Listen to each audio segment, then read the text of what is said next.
let's begin. Where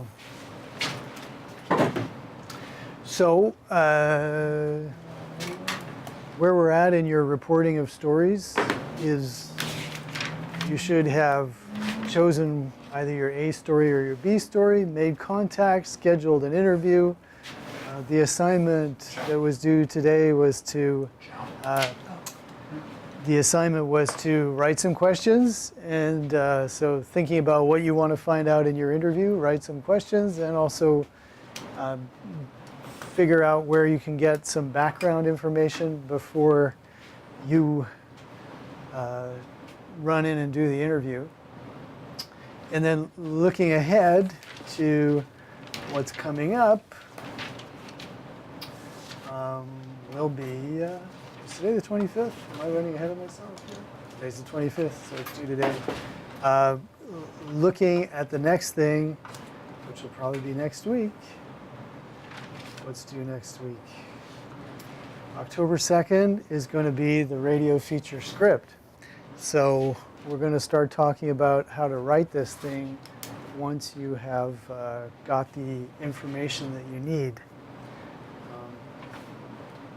which will involve listening to some audio examples and looking at a sample of the formatting, which is the same formatting that you did in the reader and the wrap. But we'll look it over again, and we can do this today and also on Thursday. And hopefully people will pay enough attention so that we'll get some great scripts out of this. It's been a while coming, maybe a little too long. So first of all, just looking at some of the questions that you proposed to ask. Let me see. Chow, would you like to look over your questions? Sure. Okay, great, because this gives us a chance not just to look at what you're going to ask, but everyone get an idea and get ideas. So, cryptate art on skateboard. So you started with the background information? Yeah. Okay. Oh, we don't have a mic for you. But Jody, I'm sure, will run in with a mic very soon. So let's jump right to the questions, and then we can look at the background. So 10 profile interview questions for Kendra Obleton. Is that how I say her name? Andrea. Andrea Obleton. Okay. And here comes Jody. Thank you. It's so good to know you're listening. Awesome. Is the green light already on? Yeah, if that's on, then you're good. Yeah. So, okay, shoot it. Why don't you just read out your questions? Number 1. As an artist that is talented in many mediums, when did you start doing skateboard grip tape art? When did you get interested in this trend? Okay, good. So that's your that's getting at the origins. Ron and I were talking about origin stories, so that's a terrific origin question. Yeah, that's cool. And so always try to ask one question at a time. Yeah. So when you said, when did you get interested in this trend? It's the same question, so that's good. I had to ask her one by one because when I did 2 questions at the same time, it got her confused. So you already did this last night? Yesterday. Yeah, yesterday, okay, yeah. And so Chow just said that when she did it, asking too many questions at once gets the person confused because they don't know what to answer, which one to answer. So that's good, that's great. So we did a practice run and then... Sweet. So you've already done this as well. You can tell us how these questions went. Okay, so number 2. So Dre, who or what has inspired or influenced you to want to create your own grip tape art on skateboards, and why? That sounds great. So you're asking for different sources and stuff? Yeah. Yeah, and she answered that pretty well? Yeah, I don't remember much of what she said, but that's it's cool. on my phone. Yeah, you'll go through it. That's why you recorded it, so that's great. Okay, number 3. Is creating grip tape art on skateboards a trend right now in 2018? Okay. She said yes. She said yes. And did you know some about that before you started the interview as well? I didn't know it was a trend or it was just a thing she just got into. Okay. So I asked her that. Okay. But that's an important question to ask just to establish the newsworthiness of your interview as well. If it's a trend, it means it's more than just talking to one person about what they're doing. So that's a good question. Okay, next one. Number 4. Where did you learn how to create grip tape art on skateboards? Okay. Did she have a definite answer for that? She said YouTube. Oh, okay, from YouTube. All right, cool. And she also got inspiration on Instagram too. Okay, okay. That's the way life is now. Yeah. And number 5. If you could develop your own company in grip tape art on skateboards, what would that be like? Okay. She said she would set up a website first and yeah. Okay, and does that seem to be one of her ambitions? I don't know if she wants to do that. Okay, so she's maybe considering it. Yeah, I mean, you never know. And when you ask a question like that, it's good because you open the possibility that, yeah, I'm thinking about it and this is what I would do. So that's great. Did you notice as well, I wanted to point out the difference here, remind us of the difference between what we call an open-ended question and a closed-ended question. And so this, One is a yes or no. And right, so number 4 is not quite a yes or no, but it's easy enough to say YouTube or, Instagram or something like that. And so then you'll have to kind of like, spur them on, which is fine. But it will lead to kind of like a short answer you have to follow up on. Versus number 5 is much more of an open-ended question, right? You're asking her, if you could develop your own company in grip, what would that be like? So you're really opening the door to, oh yeah, I've been thinking about this. I'd really like to, have a website and put this out there and sell it this way. And so that question is open-ended. She could answer a whole bunch of things, because it's not even about what she's actually doing. It's also encompassing, what she could do too. So that will lead to a lot of sound bites. Hopefully if they're comfortable, they'll open up and tell you a lot of stuff. So that, I hope, is pretty clear about the difference between like a kind of closed-ended question, which could really be answered either a yes or no, or like it doesn't go anywhere, and which is good sometimes to pin people down. But also you may have to, if you want it to go somewhere, you'll have to follow up. It's like, oh, okay, well, what did you see on YouTube, and why do you think, it was better to see it on YouTube than to have someone show it to you or something? So it's fine to have a closed-ended question, but you're going to want to follow it up sometimes. Versus an open-ended question, you'll get lots and lots of response. Okay, cool. Number 6, how long did it take you to learn how to create grip tape art? She said a couple, I think, hours or 30 minutes to a couple hours. Okay. So guys, is that an open-ended or closed-ended question? Closed. Closed, yeah. So how would you turn it into an open-ended question?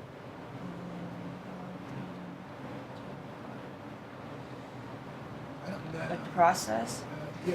Yeah, you could turn it into the process. You could say, was it tough to learn how to create grip tape art? And in that case, yeah, I mean, she could then say yes or no. So, okay, that's not quite right, but it wouldn't lead to like 2 hours. It would lead to, oh yeah, man, it was really difficult. I started, or yeah, it was pretty easy. So, let's think about it. How do we open that one up? Again, talk about the process. So yeah, do you feel like you've been getting better at doing grip tape art? That's it.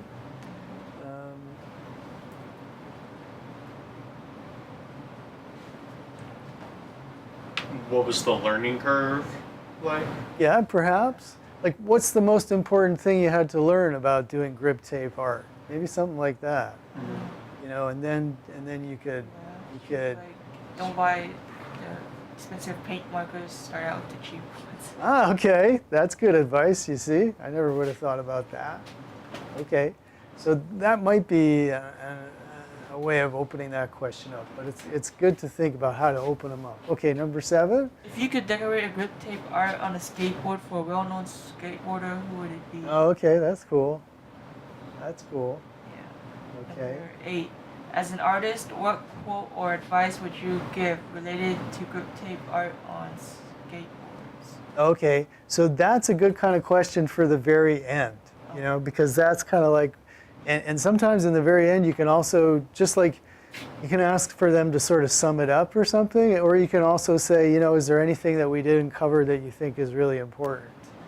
As one of your last questions, to give them a chance, because they know what needs to be said sometimes too. So that's a similar type of question, but that can be good because, you get a nice little package summarizing, which often will come at the end of your story.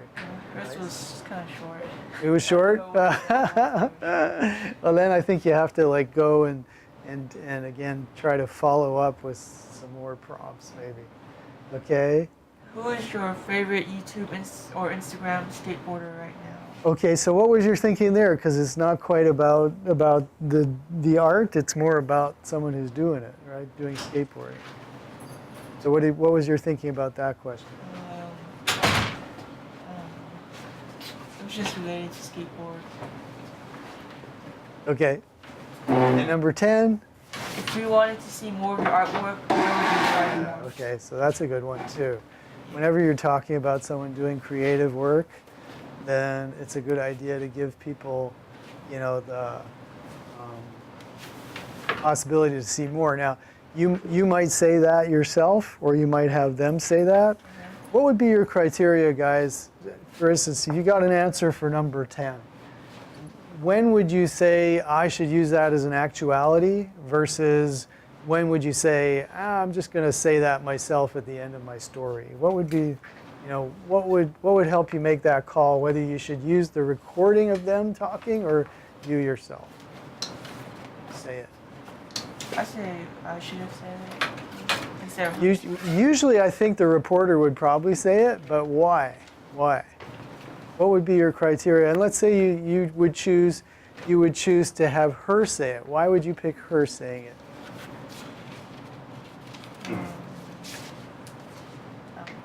Well, I think it's better if I said it. Yeah. Because it's like so the story can be maybe to be continued and then. I got it. Well, also you already did the interview, so you know whether she actually, you know, had a good answer and expressed a lot of enthusiasm for people. You know, so let's say you were interviewing someone maybe about this or another artist who's having an exhibition or some kind of event. You know, if they sound enthusiastic about it, if they sound welcoming, if they sound, you know, like if the actuality makes people more interested, then you'd want to use their actuality. If it's simply to give the information, then you might as well do it yourself. You know what I mean? So we're always trying to use actualities to you know, add something extra to the story. Yeah. I don't mean information. I mean, you know, affect, emotion, or interest, or, you know, some kind of impact that comes out of hearing the voice. So that's good. And what I wanted to touch on primarily for everybody is this distinction between closed questions and closed-ended questions, if you want, and open-ended questions, and how, you know, I think any closed-ended question can be opened up and, you know, turned into something that will lead to a certain amount of reflection and longer response from the person you're talking to. So, you know, you should just be aware of it. And the closed-ended questions are typically used to, you know, confirm something that's on record already. You know, just you know, I know this. Is this true? A yes or no is great. So that's great. Thanks, Chow. Thanks for turning your stuff over for us to look at. Definitely. Cool. Great. I don't think anyone else submitted a list of questions yet, right? All right. It's all part of it, so was due today, but we want to continue on. And so let's see. Anything else that we should review about going here for this? There we go. Closed-ended questions are meant to gather specific information that can help you nail down facts or clarify specific things within an interview. The answer is meant to be short and simple. Open-ended can solicit extended answers, which is what you want, usually, to get better actualities. Are helpful when you want to add color, feel, or emotion to a story, which is really, by definition, why we're picking actualities. You know, if it was just to give the information, we as reporters can always give the information in a more concise and, you know, well-crafted way than someone who's just doing an interview, but that would be boring. Actualities make this interesting, you know. And they're going to go to places where you might not know know to go yourself. So that's cool. So that's an important distinction, I think. Try to come armed with open-ended questions, especially, that you can use. So we'll close up on that one. This week we're covering Chapter 10, Writing for Broadcast. It tackles both radio and television in one, versus we're going to spend, a couple of weeks at least talking more about television and writing specifically to video, which is, a challenge in itself. So this chapter really has the basics, and we're going to fill in with other stuff. When you're in broadcasting, we should go full screen with this. And this really is the basics here. But let's go through a few of the basics and then listen to some examples, and we can analyze the examples. That's always cool. So write concisely. In broadcasting especially, you don't have a lot of time. So you're going to want to say things as efficiently as possible. In terms of sentence structure, a good discipline to get into is, your basic noun, verb, objects sentence structure will serve you best here. So as you're writing, you can, I think, write more quickly and efficiently if you write simple, short sentences that say what you need to have said, and then go through it and read it to yourself. And maybe you want to lengthen some of those sentences, add, some more detail, some more adjectives or adverbs as you go in there. But if you start with that basic kind of simple structure, which is really closer to the way we talk than taking sentences out of the newspaper, for instance, I think this is a faster way to work, So it's usually, who did what to whom is or who did what to what is, the basic structure of it. So even in your lead, the driver fell asleep at the wheel and crashed into oncoming traffic. That's the kind of narrative thing that we, that's the way we speak. And so everything we said about active sentence structures and that particular noun, verb, object structure stands here in broadcasting, at least as you're drafting it, and then you may depart from that as you read it to yourself. Right? Concrete nouns and vigorous verbs, they tend to lead more directly to the visualization of the events that you're talking about in radio better. So there are actually, I did used to have a list of concrete nouns and vigorous verbs. It may be on our website too, just to give us a little bit more, of an idea of what we're talking about there. Let's just see. These tend to come up in like high school writing classes and stuff. Concrete nouns. Lists of them. So things that you can experience through your senses. This might be good, just for letting us know. Or maybe not. So abstract nouns tend to be about ideas or things that are immaterial. Concrete nouns tend to be closer to physical actions, things that you could touch or sense or feel. So now I know why I used to have a list in my earlier version of this course. I think this is pretty clear if you look at the list of abstract nouns anyway. They tend to be major principles: love, hate, bigotry, acceptance, tyranny, democracy. These are ideas, yeah, right, which are important. They drive us to all kinds of action. But when we're describing things that are closer to our senses, then I don't know. Are those concrete nouns? Something more real. Things we can take. Actually exist in life. Or Yeah, exactly. Yeah. All right.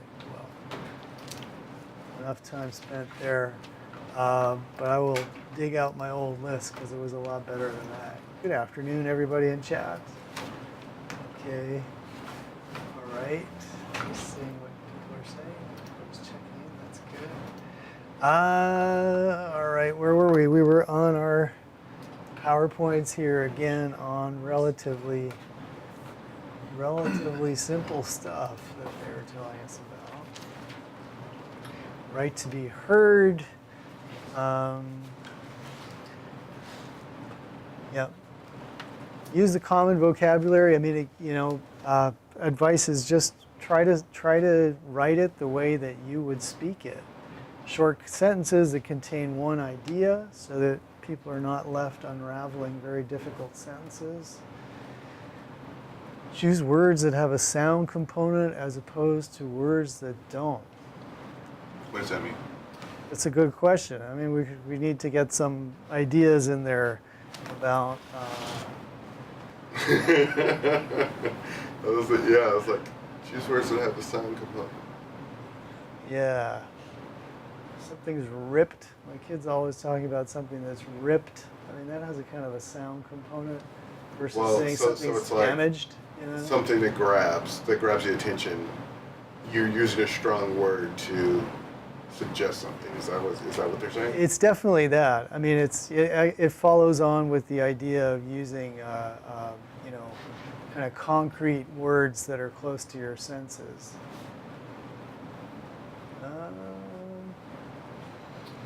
Sound component. Sound good when you say them. What? Yeah. The thing that always makes me think was there was a reviewer for this movie True Lies back in the day when it came out. Uh-huh. And they said that True Lies is our gargantuan thrill machine. That sounds good, doesn't it? So, sound component. Right. Nobody uses gargantuan. Yeah. It's not a simple word, but it sounds good. It sounds good if you're doing a review. Yeah. Yeah. The gargantuan thrill machine. Yeah. That sounds good. Thank you for posing the question, Roman, and coming up with your own answer. That's good. Make the writing as universal and the text as clean as possible for the reader. Again, keep it simple. I think that's what that means. Definitely interchange words. So if you find yourself using bigger words for those that can be simplified or turned into words that we would more likely use in conversation, go for it. So definitely rounding off numbers. Again, you don't want to be inaccurate, but if you can round, 1,543,000 to 1.5 million and remain accurate enough for the purposes of your readers, great, round it off. And then using words like kids instead of children. Is that always accurate? Is that something you always want to do? I mean, I wouldn't say it's a general rule, because then you couldn't use a word like gargantuan without saying, why don't you just say big? It's a big, exciting movie, right? Saying it's a gargantuan thrill machine sounds a lot more fun, right? On the other hand, if every sentence of your review is like packed full of turns of phrase like that, I think it'll become hard to. It's hard to keep that going. Yeah, and I think really to follow it for the audience. That's the real point here. Is you're writing for an audience that's kind of half listening, and you want to make sure they can understand what they're hearing. Ron, you have your hand up. So you're basically saying keep it simple, but not so simple that everybody falls asleep, and keep it interesting. Sounds like teaching. Right? I wish I could. I wish I could, but you're right, Ron. I'd say that, yeah. I mean, I think that's even if it wasn't reported, that'd still be a thing.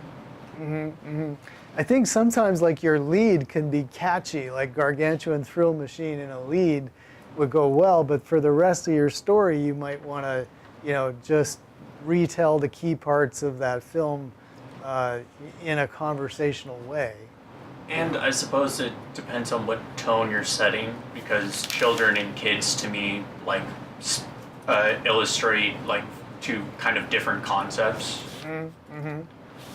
I sort of see what you mean. Yeah. I mean, I'm often thinking this like, okay, I'm watching the news. It's like the 10 o'clock news, and there's a story on about a bunch of kids in school, and so I would typically say kids, you know, versus. But if it's like a serious toned piece, you might Right. want to use children to Right. emphasis like the intensity of the situation. Yeah, that's possible, and also, you know, if you're, for instance, reporting the words of the principal or something, and the principal said that the children would be treated better next time or would have a better lunch, so then, you know, I think you go that way. Is it just me, but when you say kids, it makes me think of parents. Really? When I see kids, it makes me think it like suggests parents to me. But when I see children, it makes me think of children in general. Oh, okay. You know what I mean? Like when I see kids at school, I think children. Okay. And Okay. When I see kids, I think it seems like it's automatically Yeah. suggesting parents. I don't know if that's. I don't think that's accurate, but. Well, it's not that it's accurate. I think what it points out is, you know, we all have our understandings based on, you know, language and such, and some of them we can pretty much count on everybody having the same, you know, set of mental connections between the words we use and the images that pop up, but a lot of times you don't, and I think that's kind of why we, you know, when we're trying to be as clear as we can, we fall into pretty limited vocabulary and try to keep the imagery, you know, concrete, so that most people are more likely to understand that. You know what I mean? Like, in terms, if we pick a big abstract noun like, you know, love or democracy, like, what do you think about when you think about love? You know, is it romantic love? Is it your last girlfriend? Is it your kids? Is it part of your family? Or is it, you know, peace and love of the 60s? You know what I mean? So there's, in an abstract noun, there's the, you know, it just kind of would connect to so much different mental imagery. Versus, you know, if you get into more kind of, again, concrete stuff that's closer to experience, I think there's less kind of interpretive flexibility there. You know what's funny though, but then also you could argue the values of an abstract noun, because if you say love, then a lot of people have an idea about how they feel about that. But if you say democracy, some people don't care.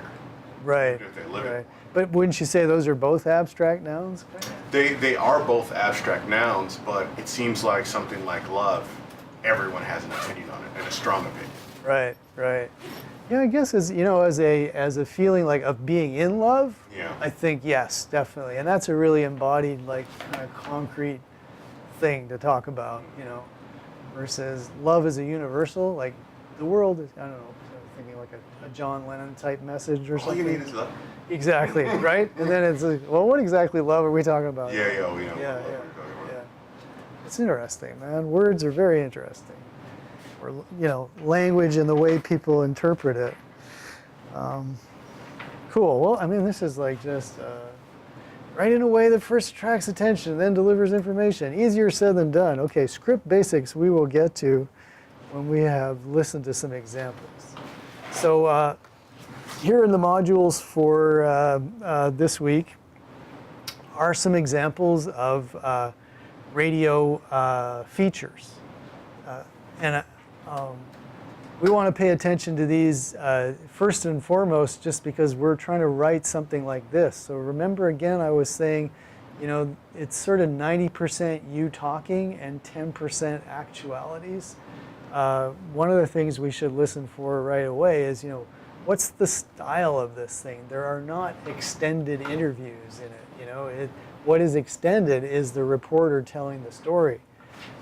So these are all from KCBS and different commentators or reporters. I don't think Mike Sugarman's there anymore, but hopefully his link works. So these are sort of some of their award-winning work that they wanted to put up, which is nice because it gives us good examples. Let's just turn up the webcam a bit.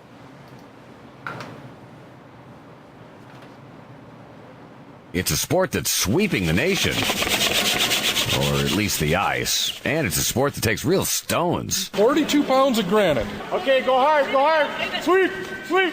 Curling? What we often say is shuffleboard's a game, bocce's a game, curling's a sport because you have to be mentally alert and then you have to be physically strong in order to do the sport. John Madden might take exception, but every 4 years, curling captures the imagination of the sporting world as an Olympic event. Come across records of curling back to the 12th century in Scotland. So it's an age-old sport. Brent Helpenny, the president of the Bay Area Curling Club, says Scots came up with it when they couldn't play golf in the winter. It is a quirky sport, and not just because brooms are involved. It's actually in the rules that you be hospitable. If you're the winning team, you buy the losers a round of beverages of their choice. That's in the rules. That's in the rules. The Olympics? They buy each other drinks as well. Sweep! Sweep!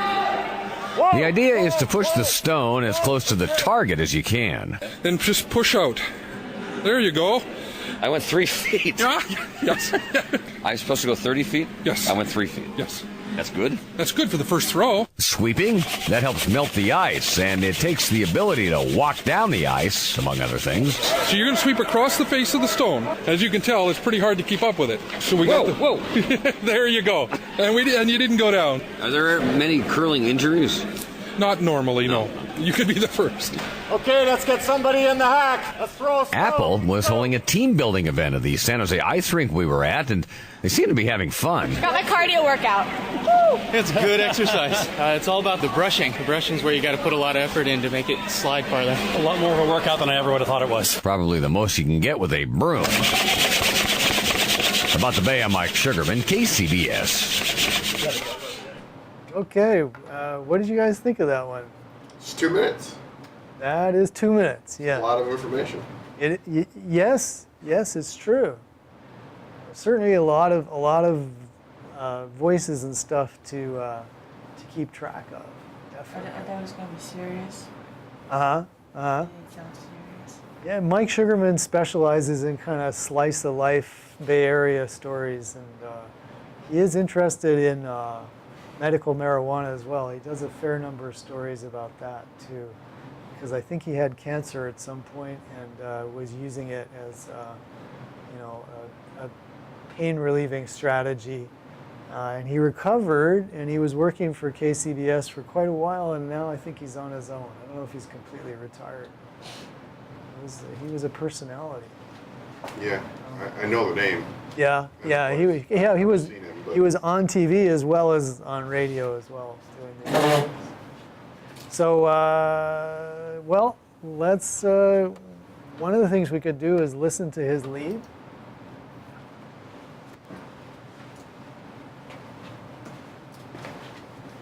It's a sport that's sweeping the nation, or at least the ice, and it's a sport that takes real stones. 42 pounds of granite. Okay, go hard, go hard. Sweep, sweep. Curling? What we often say is shuffleboard's a game, bocce's a game, curling's a sport. Okay, I would consider that lead over when he says curling. Yeah. Right? Question. Yeah. But it's kind of like a delayed lead, where you start the news item off. And you say, a judge did this, but you only say Brett Kavanaugh after when you drop the bomb at the end of the lead, kind of. Well, I think maybe it was a couple of classes ago. You had one description was that someone they don't tell you what they're talking about, and they just kind of drop hints, and then there's the reveal. Exactly. Yeah. So that's what it sounded like that was. So that was exactly what we called it, a blind lead or a delayed lead. And everything that he was saying was pun. Two word plays, right? You got to have stones. And there's sweeping the nation. The sweeping the nation, right? Okay, so what he's trying to do here is, he's trying to use language which is intriguing or in the lead, because there's not a hard news angle. It's not like 3 people played, or the Apple was out doing a team building event and blah blah blah. It's really a profile about curling. So the wordplay is one way of trying to capture you, and it's also a signature of Mike Sugarman. Sometimes I would say, he may use a little much of it, but he does it a little bit too much. He does, yeah, sometimes. And he also uses a hell of a lot of sound bites, actualities as well, which probably we wouldn't be using as many actualities in our own work. Like Chow, you might use, maybe 2-3 things that were directly said to you by what's her name? Dre.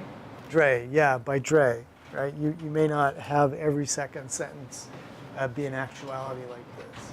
But I think it shows you, what can be done. The lead is important there. It's attempting to hook your interest in, and then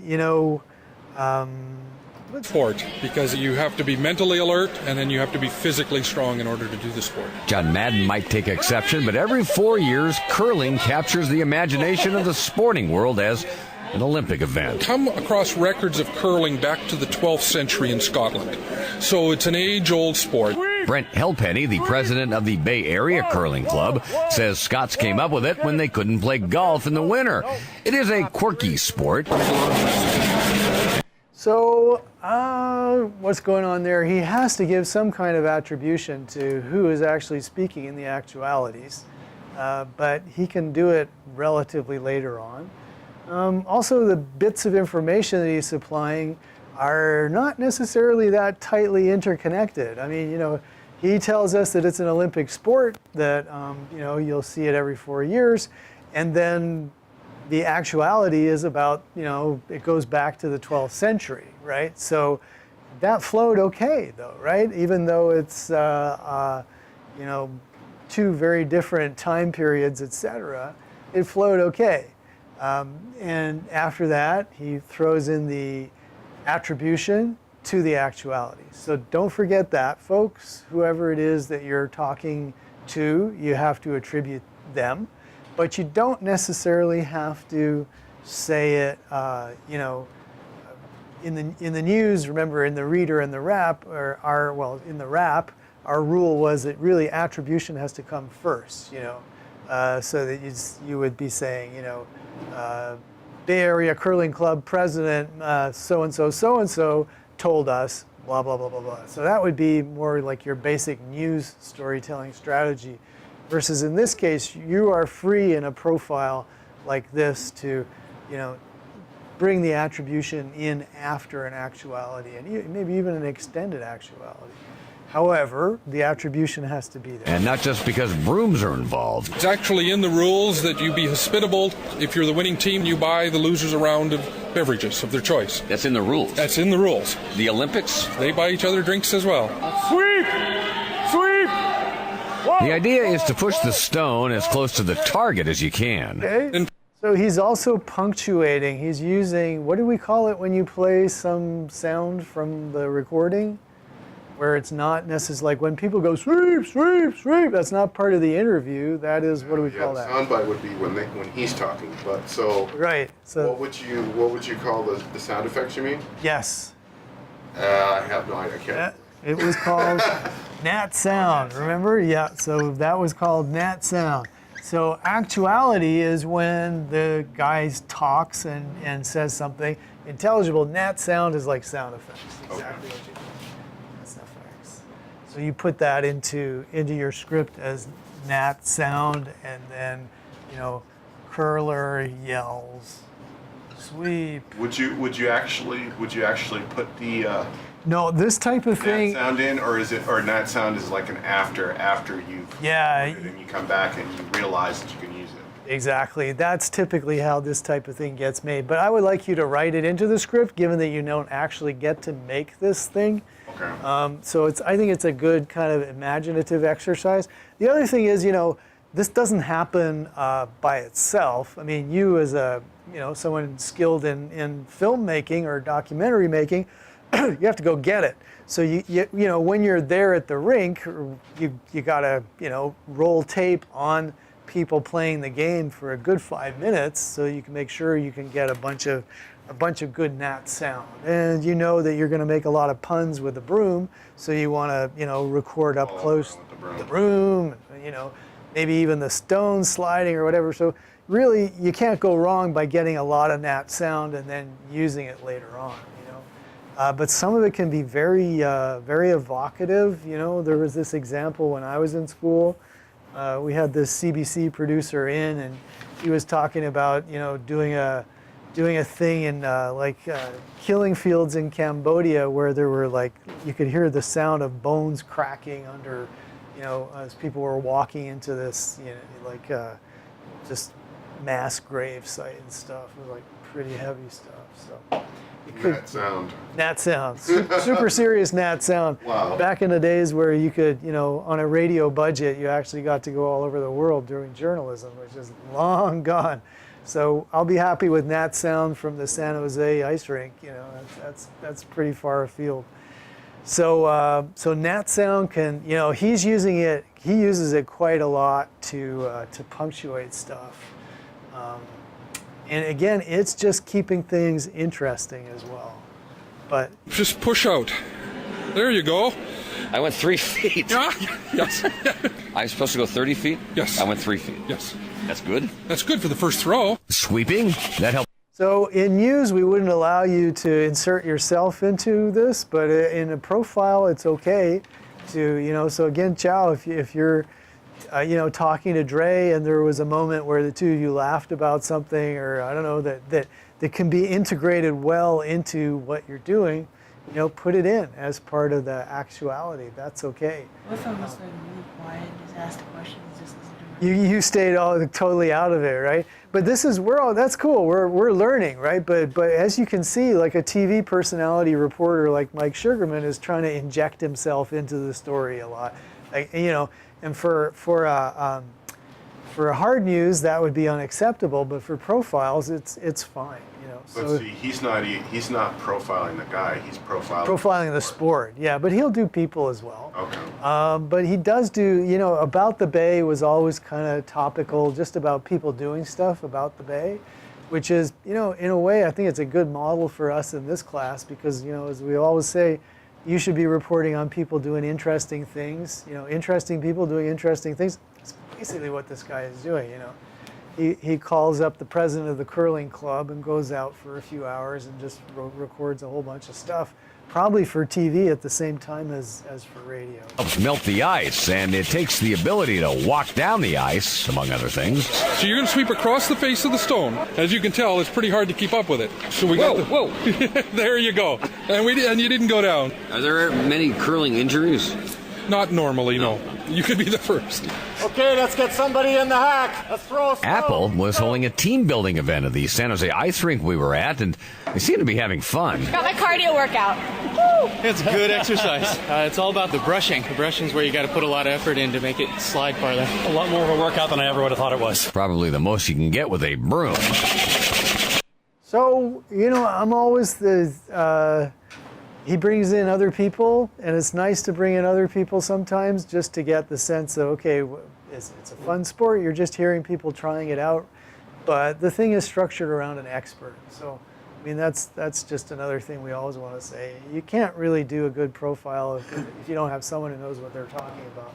But then it's good to have other voices in there, these people from Apple. So, let's hear another one. I think we've done enough on... We've done this one to death, but let's hear Muni ticket. Oh, okay. Exciting. Another award. What will the pun be?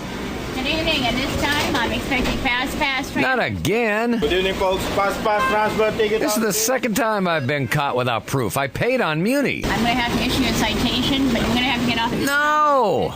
Here's my story. You tell me if I deserved it. I'm rushing to get underground to catch my train.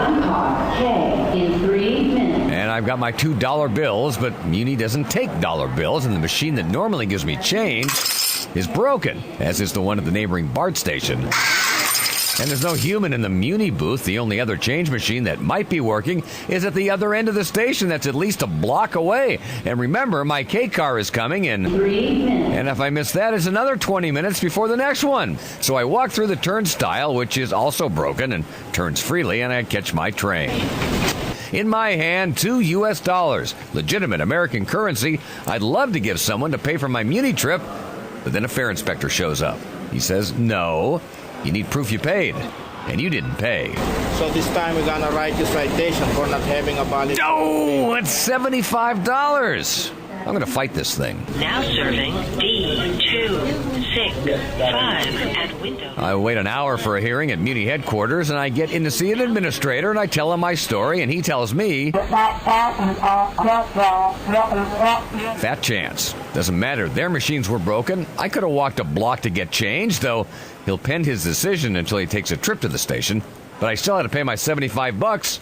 Maybe I'll get it back. What if I didn't pay my $75? It's not part of your DMV record, but it would be to go to a collection agency. Muni's Kristen Holland says 40% of fare evaders don't pay a fine, which is the industry average.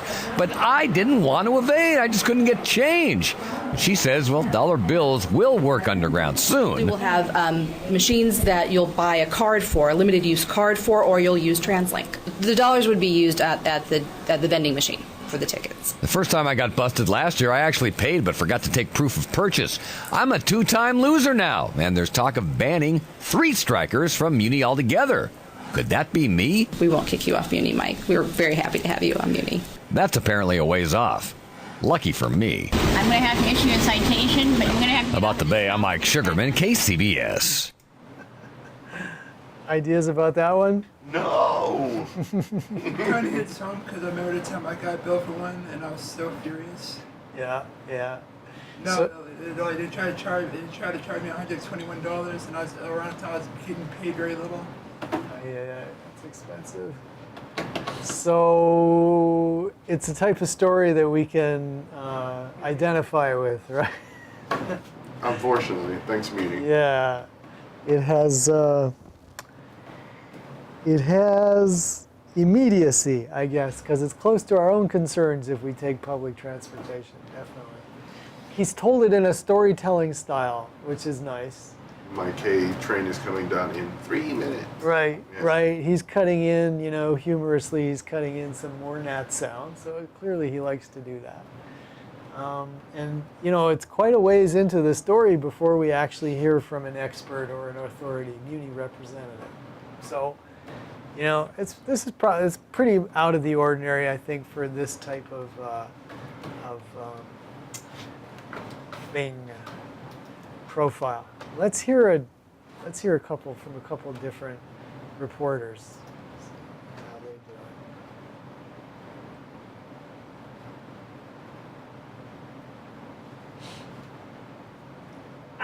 it. That Thursday evening, Chris ONeill and her twin 22-year-old daughters were in their Glenview Drive home when they thought they felt an earthquake. And we thought it was the big one.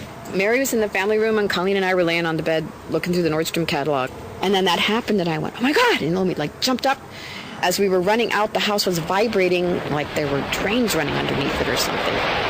And as I came out the front door, there was stuff falling from the sky, and you could hear it falling almost like rain. It was debris from the exploding gas line 100 yards away, which sent a searing flame overhead. We didn't have to look back, we just had to look up, and it was above us. I didn't think we were going to be able to outrun it. Mary, being a faster runner, got away, but Chris and daughter Colleen found their knees buckling as they stumbled to safety. I kept rubbing my hair the whole time we were running because my head was so hot I thought my hair must be on fire. And I thought we were going to just naturally combust from the heat. By the time all 3 had escaped, Chris found the twins suffering 2nd and 3rd degree burns to their arms. Just, oh my God, oh my God, oh my God. And then Colleen was saying, I'm burned, I hurt. And then we remembered that our cats were in the house, and that just... saying that the whole time. I know. And I thought, I've got to get these girls out of here. And so I felt like I had to say something, shocking. So I said, they're dead. The house is gone.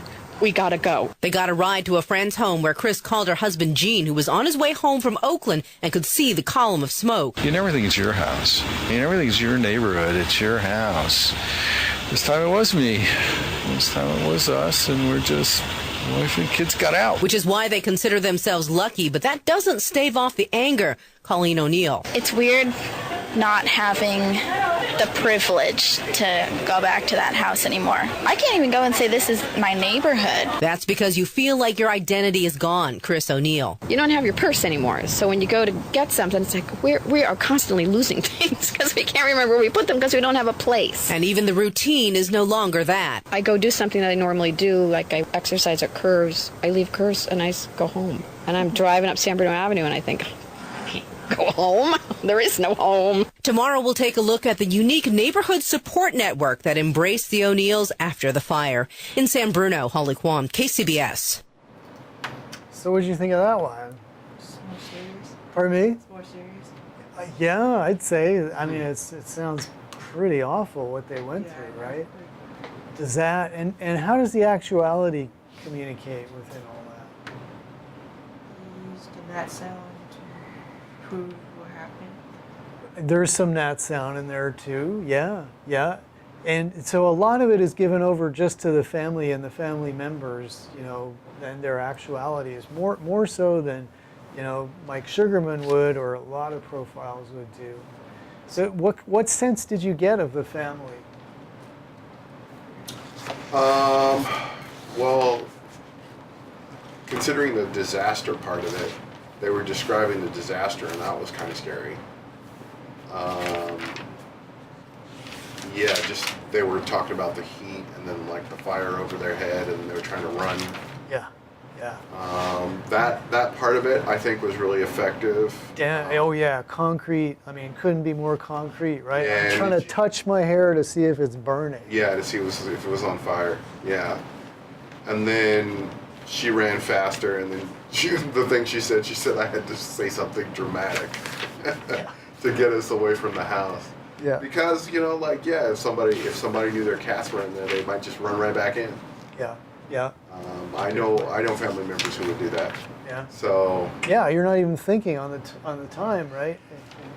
Yeah, and then there was a continuation of them talking about them not having a house and how that feels. Yeah. And they're survivors. I mean, I also felt like no one collapsed into a helpless puddle, right? It was more like, well, this happened, and we're lucky to get out of it.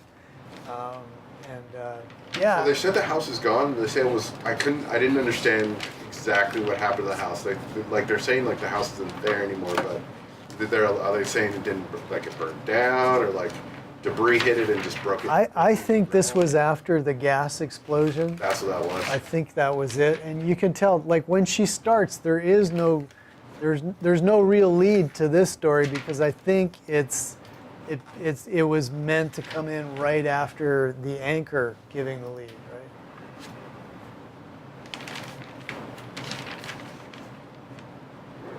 Is it playing? That Thursday evening, Chris ONeill and her twin 22-year-old daughters were in their Glenview Drive home when they thought they felt an earthquake. So, you could imagine that this story would be started off by the anchor, just saying, I don't know, more on the San Bruno fire or something like that. Holly Kwan talked to some people who just made it out, and then, go to this. So there's essentially, there's no wordplay lead type of thing. It jumps right into telling us who we're going to hear from and what their situation was. But one thing that impresses me about this is how she writes in and out of actuality so well. Oh my God. And then Colleen was saying, I burned, I hurt. And then we remembered that our cats were in the house, and that's just saying that the whole time. I know. And I thought, I've got to get these girls out of here. And so I felt like I had to say something like shocking. So I said, they're dead. The house is gone. We gotta go. They got a ride to a friend's home where Chris called her husband Gene, who was on his way home from Oakland and could see the column of smoke. You never think it's your house. You never think it's your neighborhood. It's your house. This time it was me.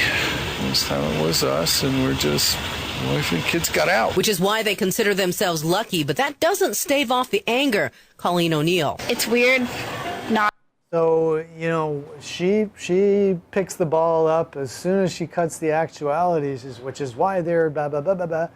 And notice that sometimes you can just set up the next soundbite just by naming who's going to talk.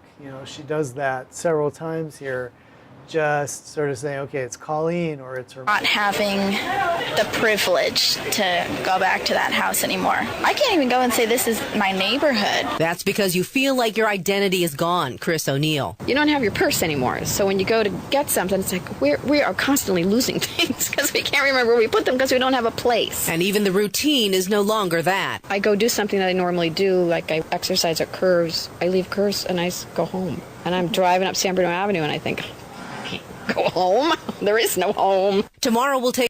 So, there's so much good stuff in there, but what I was trying to say is, how well she writes basically out of the soundbite, kind of echoes or incorporates what was said and then pushes the story onto the next soundbite.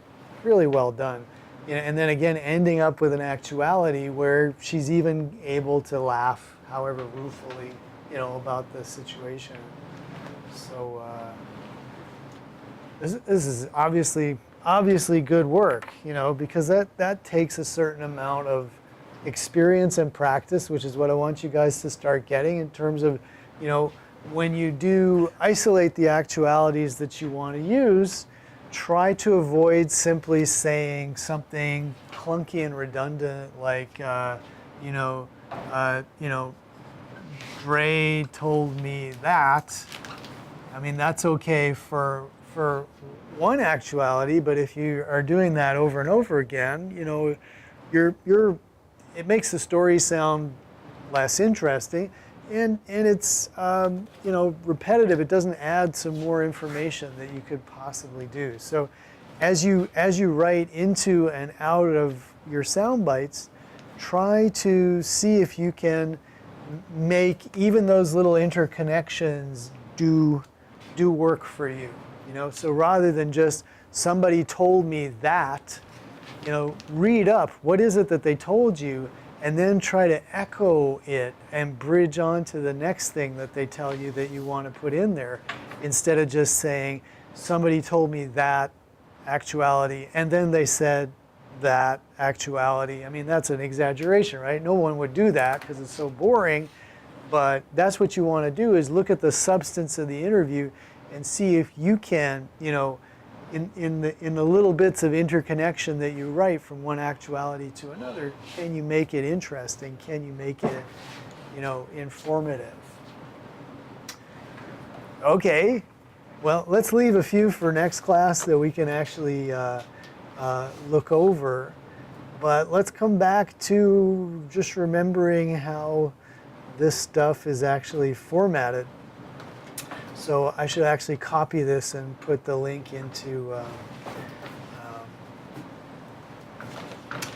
the module for this today so that it's easy to find. But remember, we looked this over already. It has definitions of certain terms that are used when writing these types of scripts. And remember, there's always a 3-line slug, et cetera, but I wanted to get into the formatting of this. So there was the reader, there was the wrap, and here is a radio feature from an actual NPR script. And this is a 2-minute 30. This is about, it's a story that follows on the Great Recession and how people are coping. Those who've lost their jobs found themselves, without jobs, or taking crappy jobs that pay less than they were paid before, but that's what they need to do. So looking at this, it starts with the anchor. They don't use the square brackets, but it's clear. As the recession drags on, we've heard a lot about the 13 million Americans who are unemployed, but there also are people who are underemployed, working jobs well below their qualifications. As opportunities dry up in fields like banking and technology, mid-career professionals have been forced to take entry-level positions at places like restaurants and stores. NPR's Adam Hochberg talked with a few in North Carolina. Okay, and so then this should say Adam. 50-year-old Joel Luck has 2 college degrees, 2 decades experience in information technology. Until last year, worked as a network engineer for one of the world's largest telecommunications companies. But recently, Luck's career took a sharp detour. And then we got some NAT Sound, we got a cash register. Okay, so when they talk about cut 1, that is, so typically an NPR reporter will go out and record this type of stuff and then turn it into an editor as a script with a series of sound files, and they call those cuts. So those are like just recorded audio. And then he says, actuality number 1, Leck. So that's who's talking. Okay, total is 3408. Plastic, okay, so he's serving people at a cash register in a store.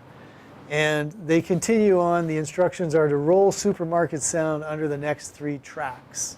So in other words, they want, they have a tape full of NAT Sound, which is just, you know, ambience from the supermarket. They want to put that under. So then back to the reporter, Hawksburg, or we would put Adam there, I guess. In January, Luck took a part-time job as a late-night supermarket cashier, working at checkout at a Harris Teeter store near his home in Cary, North Carolina. Wow. So, and back to Lek, he's doing more customer service. And then back to Adam. This, of course, was not the kind of job Lek was looking for after he was laid off from his telecom position last summer. But after searching fruitlessly for something in his field, he decided working a cash register is better than not working at all. So finally now we get to an actuality, which is more than just, you know, customer service. So I think, like most people, I was thinking me working in a grocery store, but not knowing how long the unemployment might be or how long it was going to take for business to recoup, I decided to go for it.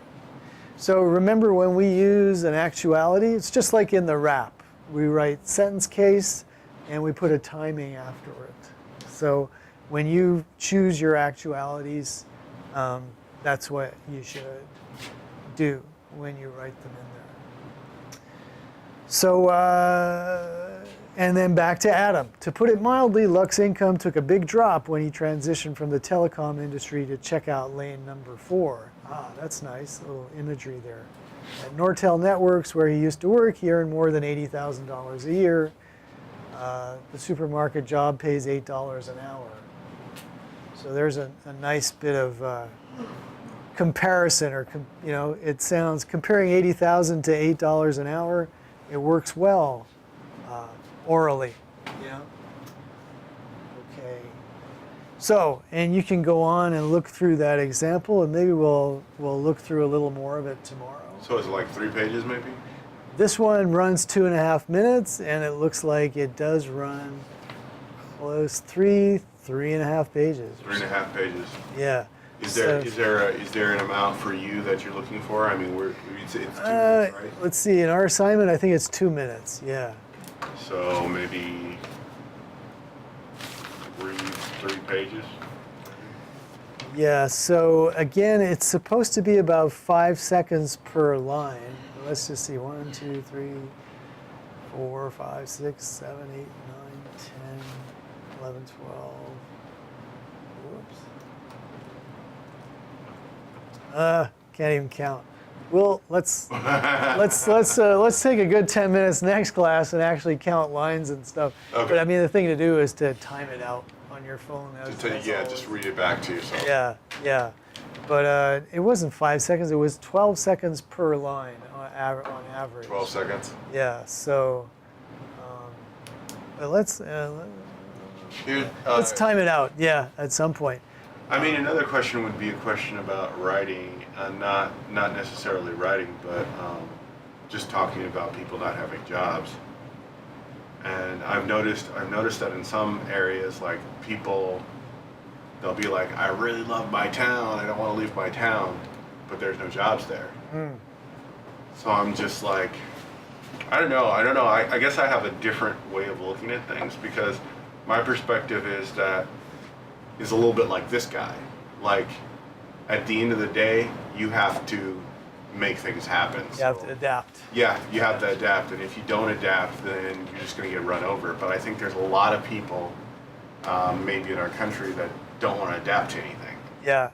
They want things to come back to them. They want things to work.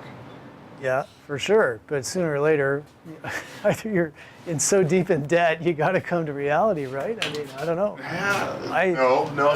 Some people have. I mean, like, it's incredible though, because like, also like I said, mentality is a very important thing.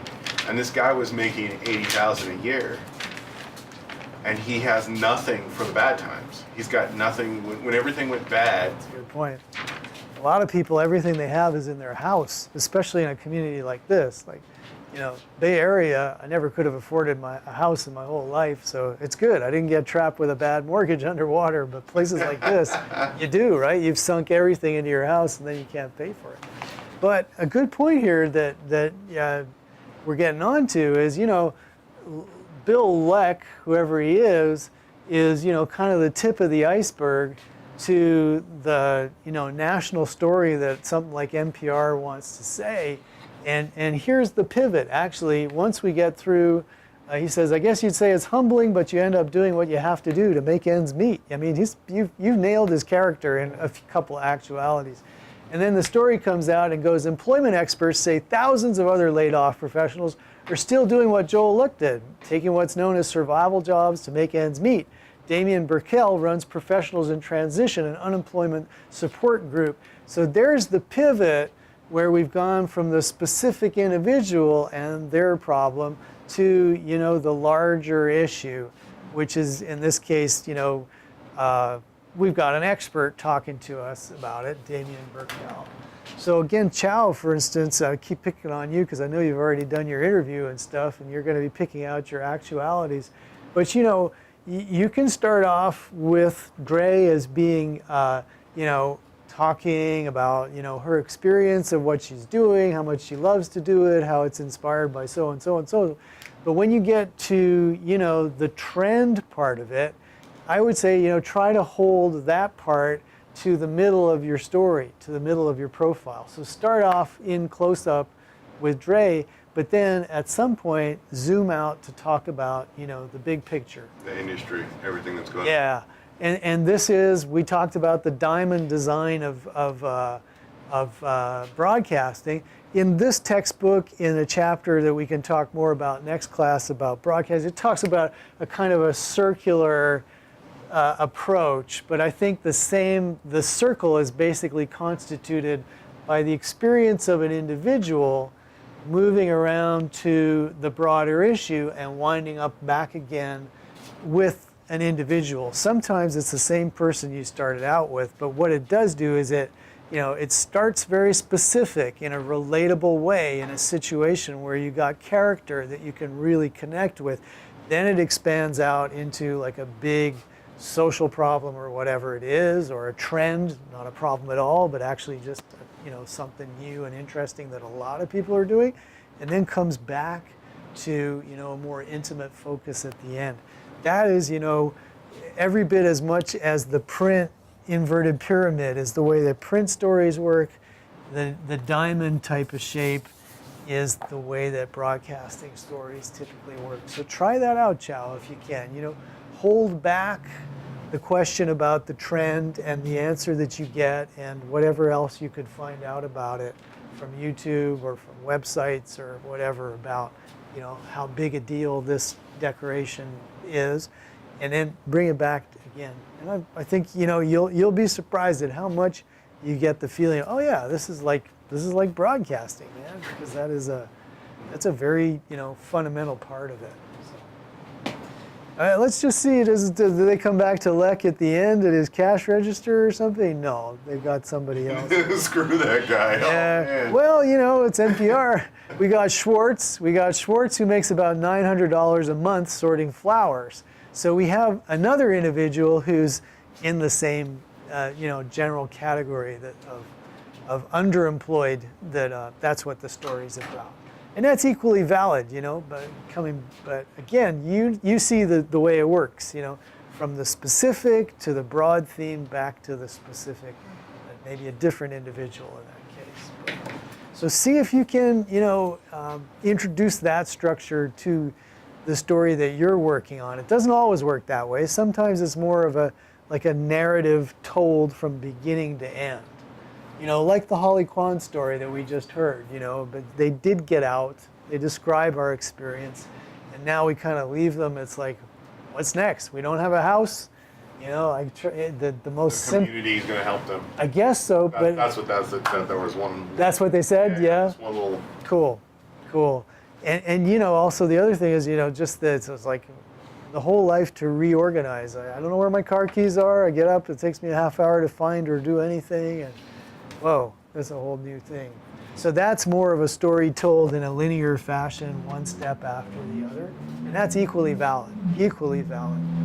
But this one, the diamond is kind of designed to, talk about larger abstract issues, but from, very personal frame. So So cool. I will repeat some of this next class for sure. We'll again go over the formatting, but you see it's same thing. It's going to have a slug. It's going to start off with the anchor. Eventually the anchor is going to toss it over to you, the reporter, and you, the reporter, is going to start, telling your story with a combination of actuality and, clever interconnecting passages that, move the story along. Okay, so cool. We'll pick it up on Thursday, and we can listen to some more examples because I love, the examples tell us a lot about how this is done. So, thank you.